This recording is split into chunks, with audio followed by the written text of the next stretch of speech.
Bonsoir tout le monde. J'espère que vous me voyez bien parce que moi, je ne me vois pas. Ben oui, je me vois à l'écran, l'autre bord. Et que j'haïs ça. C'est pas mon bag. Moi, je suis plus habitué d'être jovial et de parler de toutes sortes de belles bébelles. Là, on a une belle bouse de vache à régler. Puis il faut le faire. Je vais vous demander, puis ça, je vous demande jamais ça dans toutes mes vidéos. C'est très, très rare. Je pense que je l'ai demandé, j'ai trop des doigts d'une main au travers de 10 ans. Là, je vous demanderai de partager sur vos profils et partager peut-être dans tous les groupes de quad dont vous faites partie. C'est important ce que je vais dire ici. C'est factuel, ce sont des faits, ce sont des écrits. Je vais garder ça le plus court possible parce que c'est important, puis je ne veux pas m'étendre pendant 45 minutes à dire comment je me sens, puis ci, puis ça. Là, ce soir, on présente des faits. La Fédération québécoise des clubs quad nous poursuit en diffamation pour le montant de 106 000 en cause supérieure du Québec.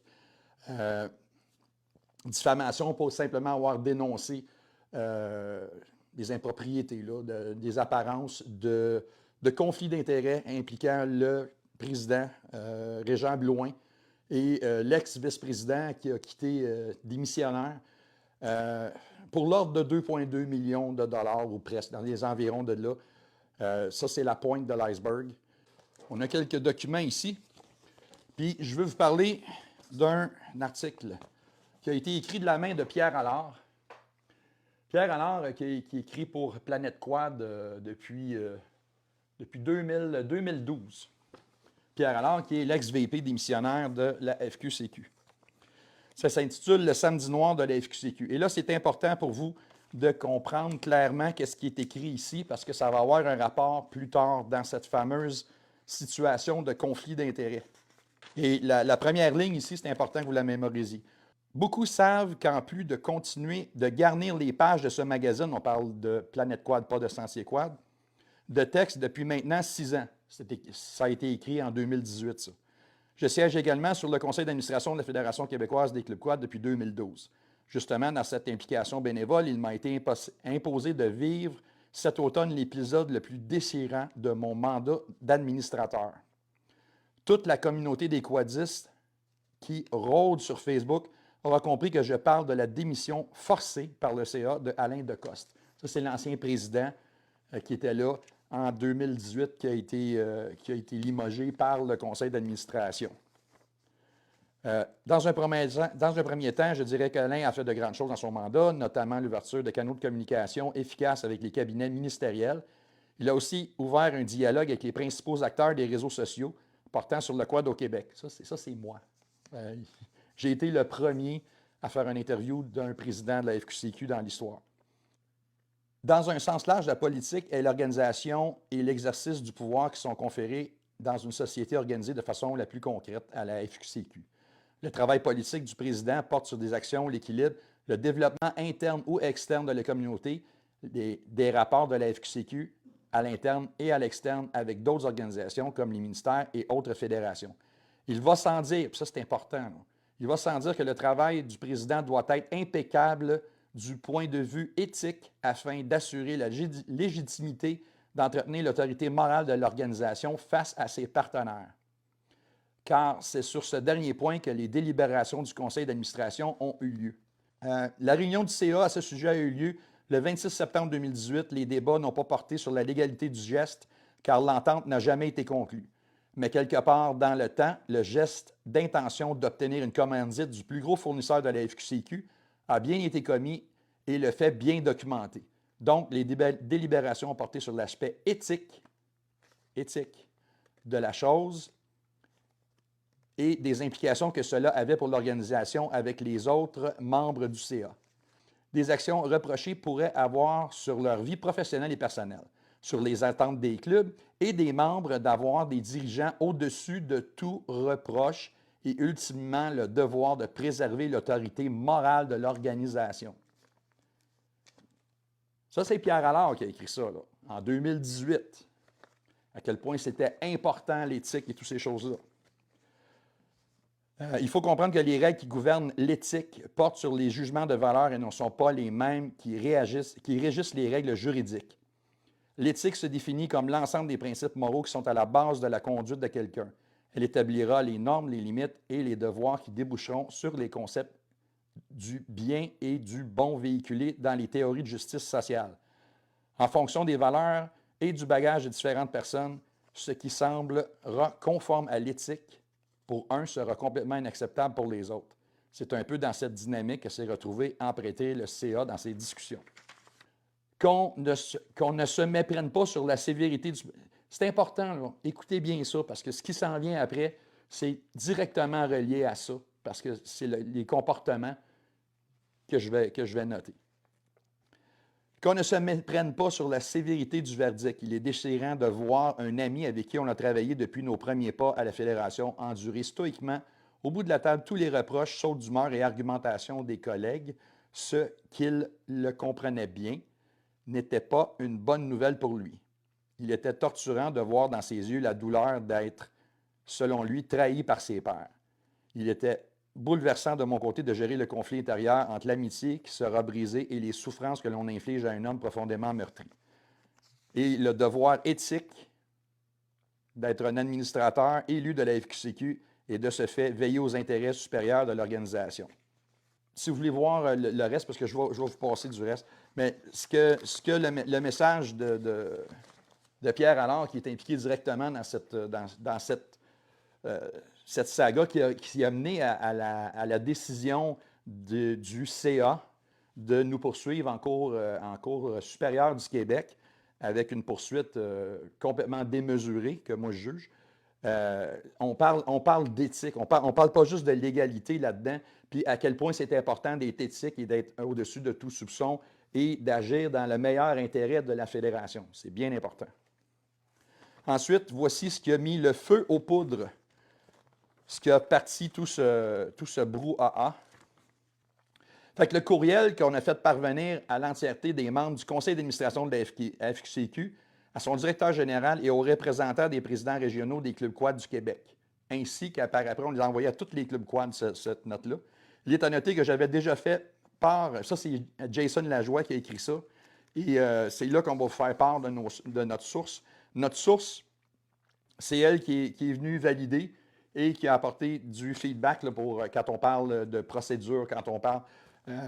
notre source, c'est la personne qui a signé le contrat. Notre source, c'est Danny Gagnon, ex-directeur général de la Fédération québécoise des clubs quad et signataire du contrat qui a été octroyé pour 2,1 millions de dollars à Raven Media sous ordre du conseil d'administration de la Fédération québécoise des clubs quad. Donc, ce qu'on a avancé sur le web au printemps passé, tous les chiffres, toutes les procédures qu'on a dit, qu'on a parlé de l'octroi de ce contrat-là, c'est Danny Gagnon qui nous a confirmé les chiffres. On était aussi dans une équipe pour se présenter sur le conseil d'administration aux élections. Mais les élections, on va en parler une autre fois, parce que ça, c'est un chapitre à lui-même. Fait, il est à noter que j'avais déjà fait part verbalement l'année dernière de certaines de mes préoccupations au président du CA, M. Régent Blouin, lorsque j'ai communiqué avec lui par téléphone pour l'aviser que je prenais part aux élections du conseil d'administration. Mon but était de ne pas faire de cachette à personne, tenant pour acquis qu'une personne informée puisse avoir la chance de régler une problématique. Donc, voici la lettre. Mesdames, Messieurs, j'ai pris le temps de bien analyser l'article publié par M. Pierre Allard intitulé « Le samedi noir de la FQCQ » concernant la, entre guillemets, démission de l'ex-président, M. Alain Descostes. Dans cet article, M. Allard souligne l'importance des points éthiques importants à laquelle le conseil d'administration de la Fédération doit se maintenir. Est-ce que l'on a appris de ce regrettable incident? Je me permets d'en douter. Les apparences de conflit d'intérêts. L'entente de service concernant la compagnie Raven Media, l'éditeur de Planète Quad, pour s'occuper du magazine Sentier Quad, avec Pierre Allard siégeant sur le conseil d'administration, mais qui en même temps occupe un poste de direction chez Raven Media. Selon les informations qu'on a en main, ce contrat en est à sa 5e année en 2024 et selon ce que j'ai pu apprendre, peut représenter, sous toute réserve, près de 500 000 $ en 2024, 500 000 $ annuellement, incluant les subventions gouvernementales applicables. On ne parle pas de petits contrats, on parle de gros montants ici. Bien qu'on m'ait expliqué que M. Allard n'aurait pas participé au vote et qu'un formulaire de conflit d'intérêts aurait probablement été rédigé, on n'a pas cru bon d'aller en appel d'offres afin d'éviter toute possibilité d'un conflit d'intérêts flagrant qui pourrait éclabousser la Fédération, les membres du conseil d'administration et les clubs quad eux-mêmes. Quand on parle d'éthique et toutes ces choses-là, l'éthique aussi donne une certaine obligation de bien gérer les fonds.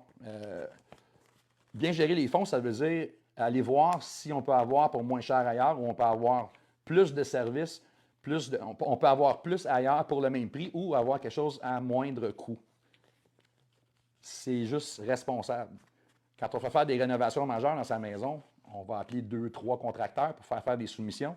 On n'a pas cru bon le faire à la Fédération pour octroyer un contrat de 2,1 millions. La tenue du Jamboree 2023 de la FQCQ au village Grande Nature en Gaspésie, alors propriété de M. Régent Blouin, le président, mais qui appartient maintenant à un groupe d'investisseurs. La Fédération a payé, on parle de 22 000 $. Les clubs ont dû débourser pour le support de l'événement, mais seule l'entreprise de M. Blouin a tiré un profit. Sous toute réserve, le montant pourrait s'élever jusqu'à 70 000 $. Ça, c'est incluant ce que la Fédération a payé versus tous les gens qui se sont présentés là. Ça ressemble pas mal à ça. Comment est-ce qu'un président responsable et soucieux d'éthique puisse croire que cela ne peut être un problème d'image et d'éthique majeur auprès des clubs et surtout des quadistes membres de ces clubs? Le poste de VP au CA. Au Salon Quad de Québec, l'automne dernier, je me suis entretenu avec M. Régent Blouin. Durant cet entretien, il était question du Jamboree. M. Blouin me confirmait faire partie de l'entité commerciale du village Grande Nature, puisque c'est lui qui finance l'achat, selon ses mots. J'ai aussi discuté du fait que Pierre Allard a été coopté au poste de VP suite et malgré sa défaite à l'élection.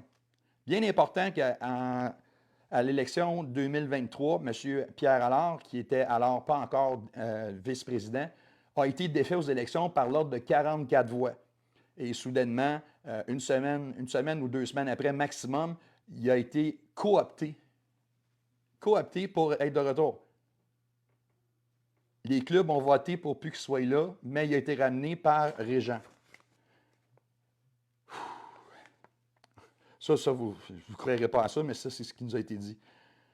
Alors que les clubs auraient voté pour qu'il soit remplacé. Sur cette situation, M. Blouin m'a dit qu'il l'a coopté, et on cite, parce qu'il faisait face à une femme lors de son élection, et peu importe qui aurait été face à cette femme, c'était déjà coulé dans le béton que le candidat perdait ses élections.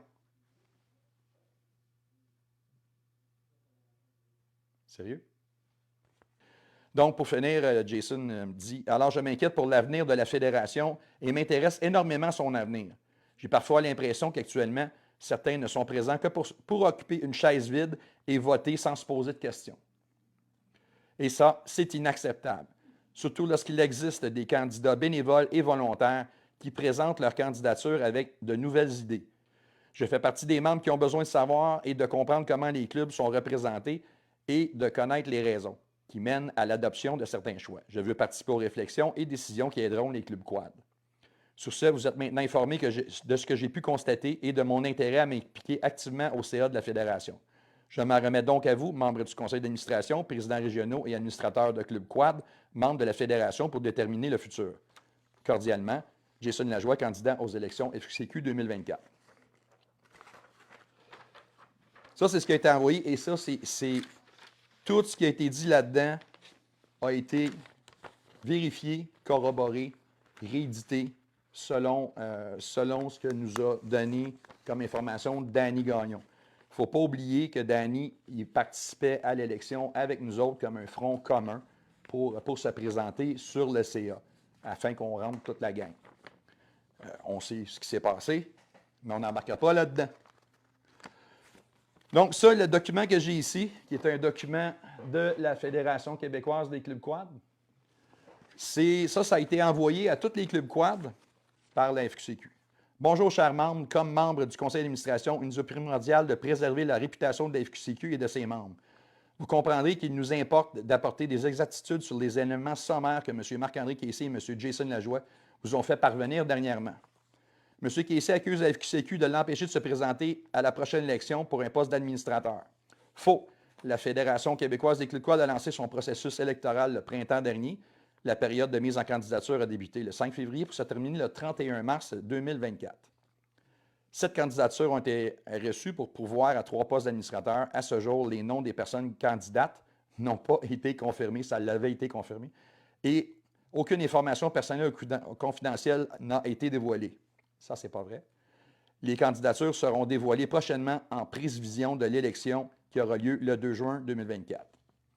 Selon M. Casey-Lajoie, il aurait apparence d'un conflit d'intérêts impliquant un membre du conseil d'administration dans la production du magazine Sentier Quad. Très important maintenant d'écouter. Les autres disent faux. Le magazine Sentier Quad est produit par Raven Media depuis 2019. Le magazine est produit à 200 000 exemplaires annuellement et distribué à tous les membres de clubs au Québec. Lors du CA en novembre 2018, le vote a été pris par le conseil à l'unanimité. Un membre du conseil d'administration était pigiste pour Raven Media, mais dans ses affaires, c'est pas écrit qu'il était pigiste. Pour Raven Media, lors de l'octroi du contrat. Ce membre du conseil s'est retiré des discussions et s'est abstenu de voter sur la proposition. Raven Media était à l'époque et encore aujourd'hui la seule entreprise média ayant l'expertise pour réaliser toutes les étapes de production d'un magazine de sport motorisé. La rédaction d'articles, la conception et le design, l'impression, la préparation et la distribution postale, la gestion des articles sur le site Internet de la Fédération, etc. Il y a juste une compagnie qui fait des magazines au Québec, selon la FQCQ. J'en connais au moins 3, dont 2 qui sont extrêmement compétentes. M. Lajoie propose que seule l'entreprise du président du conseil d'administration de la FQCQ aurait bénéficié de la tenue du Jamboree 2023 du village Grande Nature en Gaspésie. Ben, oui, c'est sa pourvoirie. Il a reçu la fédération, il a reçu 150 quadistes, ils ont tous payé pour rentrer là. Il y a juste une place qui a fait de l'argent, c'est le village Grande Nature. Sinon, est-ce qu'il l'a donné bénévolement? Je ne crois pas. Faux, tout d'abord, la décision de tenir le Jamboree 2023 a été prise par le conseil d'administration et appuyée par une majorité des présidences d'associations régionales lors de la prise de décision du conseil. Le président s'est retiré de la discussion et du vote. Bien, ça, c'est faux. Ça a pris 2 votes pour le conseil d'administration de la Fédération pour faire ça. C'est M. Blouin qui nous l'a dit directement. Et en plus, c'est ce qui a été demandé au président, puis il faudrait peut-être leur demander les preuves qui ont envoyé ça pour dire tenir au village Grande Nature, qui est propriété de Régent Blouin. Ça n'a pas été fait. C'est encore du vernissage. Le vote qui avait été posé, c'est est-ce qu'on voulait avoir un jamboree et si le jamboree était tenu dans la région de la Gaspésie, si ça les intéressait. Ceux qui se sont abstenus, c'est parce qu'ils trouvaient ça trop loin. Les membres du conseil d'administration ont toutefois exigé un sondage auprès des associations régionales soit réalisé afin d'obtenir leur avis. Le résultat de cette consultation était le suivant. Sur 11 associations régionales qui ont répondu au sondage, 6 associations étaient favorables, 2 ont exprimé que le lieu importait peu et 3 associations étaient défavorables, dont 2 en raison des distances à parcourir. Mais on n'a pas dit que la pourvoirie, c'était la propriété de Régent Blouin. La FQCQ a payé près de 21 000 pour tenir l'événement au village Grande Nature sur un budget global d'un peu plus de 58 000 Mettons qu'on le prend à la baisse comme ils l'ont mis, le montant, 58 000 C'est 58 000 qui a quand même rentré dans les poches de Régent Blouin, dans son entreprise, en profitant du fait qu'il est président de la FQCQ. Mais c'est correct, ce qu'on dit ici. Selon M. Casey et Lajoie reproche à la FQCQ que ce sont toujours les mêmes personnes qui sont membres du conseil d'administration. Faux. Il existe un processus électoral formel, clair et transparent pour pourvoir les postes d'administrateurs à la FQCQ. Il est communiqué au club dans les délais réglementaires et les postes sont ouverts à toutes les personnes qui remplissent les conditions prévues par la FQCQ. Prochainement, la nouvelle loi sur la sécurité dans le sport prévoira la vérification systématique des antécédents judiciaires, notamment pour toute personne voulant siéger au conseil d'administration d'une fédération sportive. Tout administrateur dont la charge est devenue vacante peut être remplacé par le conseil d'administration au moyen d'une simple résolution. Ça, c'est important. Au moyen de coopter ces personnes, le conseil d'administration s'assure de prioriser celles disposant d'expertise complémentaire pouvant permettre de soutenir ces travaux et la réalisation des projets en cours. Des efforts supplémentaires ont été déployés pour attirer davantage de candidatures. Le problème avec ça, c'est que, je vais juste vous donner l'exemple de 2024, mais ça, c'est courant depuis plusieurs années. Comment soustraire d'avoir des candidats qui se présentent aux élections contre vous? Bien, c'est simple. S'il y a des gens qui veulent quitter, on les garde à bord jusqu'à l'AGA. Suite à l'AGA, ils démissionnent. Qu'est-ce que ça fait, ça? Bien, ça ouvre 2 postes sur le CA qui peuvent être cooptés pour 1 ou 2 ans sans l'aval des clubs. Les clubs ne peuvent pas voter, ils votent juste à l'AGA. Donc, les candidats sont cooptés. Fait, on regarde quels candidats qui vont rentrer pour remplacer. Et c'est toujours la gang de Joyeux Luron, Pro, Blouin, Perron qui sont là. Donc, qu'est-ce qui est arrivé cette année? C'est que le vice-président il a démissionné. Marc Fortin a démissionné, citant qu'il s'en allait s'occuper de son club à Québec. Mais en ayant ces deux-là qui démissionnent un mois ou 2 après l'AGA, les clubs ne peuvent pas voter. Ils ne peuvent pas voter des nouveaux candidats parce qu'il faut attendre à l'autre AGA. Puis si le restant du terme, c'est 2 ans, bien, c'est 2 ans qu'on a encore des candidats qui sont cooptés, sans vote, sans un mot de la part des clubs quad. C'est ça que je trouve dommage. Selon M. Casey, la réunion prévue le 15 mai prochain vise à changer les règles électorales. Écoutez bien ça. Là. Les règles électorales demeurent les mêmes le 15 mai prochain. L'AGE portera uniquement sur les règlements généraux. La mise à jour de règlements généraux est un processus normal qui touche l'ensemble des fédérations sportives du Québec. Le rôle et la responsabilité de la FQCQ, de par son CA, est de favoriser la pratique du quad en soutenant ses clubs membres et les quadistes. Dans ses obligations légales, morales et administratives, le CA ainsi que la permanence s'assurent du bien suivre les lois, les règlements, les procédures, incluant les politiques et les directives internes concernant les redditions de comptes de tout fonds public, l'argent des clubs, membres de ce qui inclut implicitement l'argent des membres de clubs. C'est ce que nous faisons. Un peu complexe comme... Fait que, dans le cas du 15 mai dernier, le 15 mai dernier, il y a eu un AGE qui a été extrêmement controversé. Cet AGE-là, ils ont voté effectivement les mesures pour nous empêcher de siéger sur le CA. On pouvait se présenter aux élections, il n'y a pas de problème. Mais le problème, c'est qu'on n'aurait jamais pu accéder au CA par les conditions. Les conditions casier judiciaire. J'ai un casier judiciaire, moi, qui date de 35 ans, qui est mineur. Ça, ils ont trouvé ça pour moi. D'être absolument propriétaire du véhicule qu'on enregistre avec la passe pour être membre d'un club, pour ensuite pouvoir être passé par ce club-là pour rentrer sur le CA. Ça, ils ont fait ça pour essayer d'empêcher Danny Gagnon de se présenter, parce que Danny avait un véhicule pour enfants. Maintenant, il s'est acheté une rutilante machine de BRP qui est vraiment jolie. Ça, c'est correct, mais tu sais, ça a été fait comme ça. Et la série sur le Sunday, ils ont rajouté maintenant que pour te présenter sur le CA, pour être un simple administrateur, il faut que tu ailles siéger au minimum 2 ans sur un CA d'un OSBL. Qu'est-ce que ça vient faire? Ça, c'est que ça vient restreindre énormément la capacité, le potentiel de candidats. Le problème aussi là-dedans, c'est que si tu fais juste avertir les clubs quad, puis que tu ne fais pas d'annonce en grande pompe, tu n'en auras pas de candidats. Fait que c'est ça, c'est tout danser sur des mots, danser sur la création de textes pour avoir l'air complètement parfait. Malheureusement, ce n'est pas le cas. C'est prouvable, si on va mettre les règlements généraux en entier, et surtout avec les changements de 2024, vous allez voir les différentes affaires qui ont été votées. Puis dans cet AGE-là, c'est ça qu'il y a, cette journée-là, puis moi, je n'ai rien à voir à faire avec ça, c'est cette journée-là que certains gens influents auprès des clubs quad ont décidé de prendre des mesures draconiennes. Parce que là-dedans, la moitié des gens qui étaient pas d'accord se sont vus couper leur micro. On peut le prouver, on a les captures d'écran par le DG Johan Perron via l'opératrice du système. Ça devrait complètement être annulé, cette chose-là, mais regarde, moi je ne suis pas un expert là-dedans. tout ce que j'avais, c'était envie de faire de quoi pour le quad. Ça m'a retiré toute envie de faire quoi que ce soit pour la fédération dans le futur.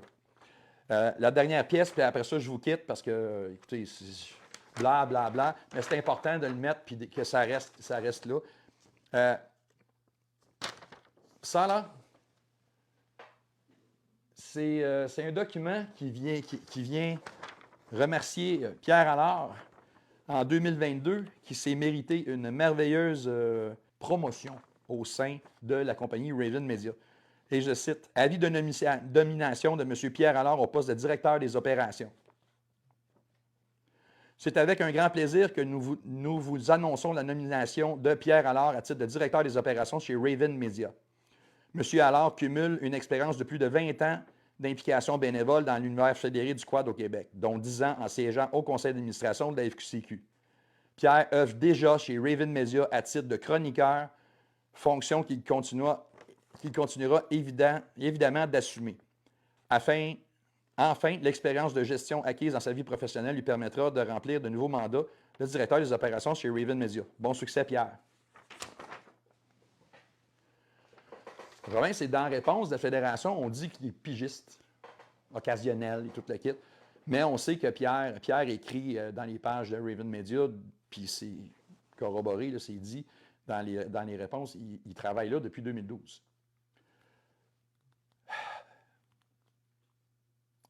Les documents vont être sur mon profil personnel, Marc-André, qui est ici.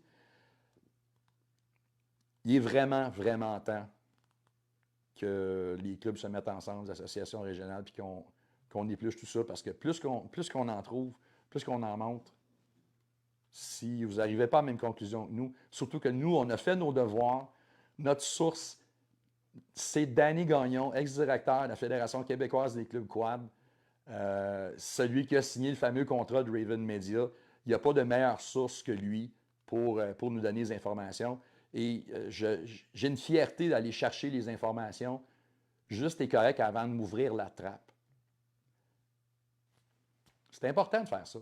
Vérifier ce que vous dites pour éviter de faire du oui-dire. Sans ça, ça ne marche pas bien.